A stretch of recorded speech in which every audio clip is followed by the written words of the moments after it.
छोटा होता है तो माँ की ममता देखिए कि जिस तरफ बच्चा बिस्तर को गीला कर देता है, माँ गीले तरफ अपने सो जाती है और अपने बच्चे को जिधर बिस्तर सूखा होता है उधर सुलाती है। कितनी तपस्या करती है और तपस्या करने के बाद परिकल्पना करती है कि मेरा बेटा डीएम बनेगा, मेरा बेटा कलेक्टर बनेगा, मेरा बेटा एसपी बनेगा, आगे बढ़ेगा।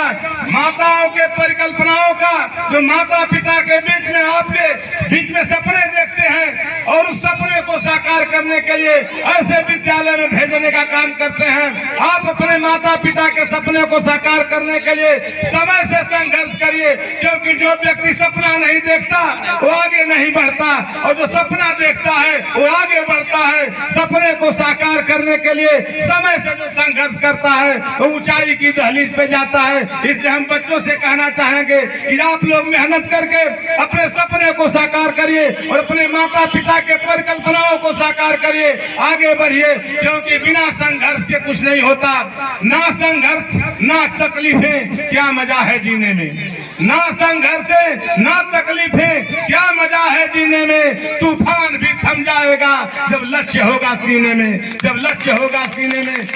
आप लोग का कार्यक्रम तेजी से चल रहा है, बहुत देरी से चल रहा है, हम लोग विलंब आए हैं, उसके लिए क्षमा प्रार्थी हैं। और हम बच्चों से पुनः कहना चाहेंगे, शिक्षा दो धारी तलवार है, जिधर घुमाओगे अज्ञान रूपी अंधकार मिटता जाएगा। इसलिए शिक्षित होना बहुत जरूरी है। Doctor B.R. अम्बेडकर ने कहा था, शिक्षित बनो, संगठित बनो, संघर्ष करो। अगर शिक्षित नहीं बनोगे तो संगठित नहीं हो सकते, संगठित नहीं हो सकते तो अपने कार्य के लिए संघर्ष नहीं कर सकते। इसलिए शिक्षित बनो, शिक्षा बहुत जरूरी है। और हमारे देश में doctor B.R. Ambedkar, doctor APJ Abdul Kalam जो पेपर बेचते थे, खजूर बेचते थे, ये हैसियत नहीं थी। अब्राहम लिंकन का भी आप लोगों ने नाम सुना होगा, गरीबी से पढ़े, शिक्षा में आगे बढ़ने के लिए अमीरी गरीबी कभी हारे हाथ नहीं आती। अगर आप आगे बढ़ना चाहोगे तो तमाम संस्थाएं आपको आगे बढ़ाने के लिए तत्पर है। B.R. अम्बेडकर की दो लाइन कहना चाहूंगा। अम्बेडकर जी के पास कुछ नहीं था, वहां बैठते थे जहां पे बच्चे जूता चप्पल निकालते थे दरवाजे पे। अम्बेडकर जी को अंदर बैठने की इजाजत नहीं थी। एक बार डिप्टी साहब आए और एक लड़के से पूछे कि कौन ऐसी वस्तु है जिसे हम देख तो सकते लेकिन छू नहीं सकते। एक लड़का हाथ उठाया, कहा हम बताएंगे। तो अम्बेडकर जी हाथ उठाए, हम भी बताएंगे। मास्टर साहब ने कहा तुम बैठ जाओ। SDI साहब ने देख लिया, कहा नहीं बच्चे को बताने दो। वो लड़का बताया पहला वाला कि सूर्य को हम देख तो सकते लेकिन छू नहीं सकते। वही बैठा चप्पल जूते के यहाँ बैठने वाला डॉक्टर B.R. अम्बेडकर ने बताया कि सर मैं इसका दूसरा उत्तर जानता हूँ। मास्टर साहब डांटने लगे, बैठ जाओ। SDI ने देखा, कहने बताने दो। तो अम्बेडकर ने कहा कि SDI साहब हमारे कॉलेज के कोने में जो घड़ा रखा है, हमारे कॉलेज के कोने में जो घड़ा रखा है, इसमें पानी पिया जाता है। मैं दलित अनुसूचित जात में पैदा होने के नाते उस घड़े को देख तो सकता लेकिन छू नहीं सकता। ये दूसरा उत्तर है। ऐसे गरीबी में जलालत की जिंदगी झेलने वाले डॉक्टर B.R. अम्बेडकर जब पढ़े, आगे बढ़े, इतना ही नहीं किया, जिस बच्चे को दरवाजे के चप्पल पर बैठा, जहाँ चप्पल निकाला जाता है वहाँ बैठा जाता है, वह बालक हिंदुस्तान का संविधान लिख करके गरीबों को अधिकार दे दिया। 1 वोट 1 मैन इक्वल टू 1। जिस बच्चे के साथ दुर्व्यवहार हो रहा था और भारत का संविधान लिखा और कहा 1 वोट का अधिकार दिया।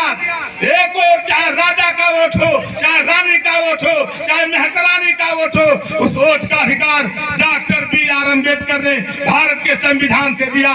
जिसके दम पे आज मैं खड़ा होकर बोल रहा हूँ तो आप बैठ करके पढ़ रहे हो। इससे मेरे बच्चों में बहुत कुछ नहीं कहना चाहूंगा, इतना जरूर कहूंगा, अपमान, तिरस्कार और आपको छुआछूत भेदभाव से दूर हट करके आपको पढ़ना होगा।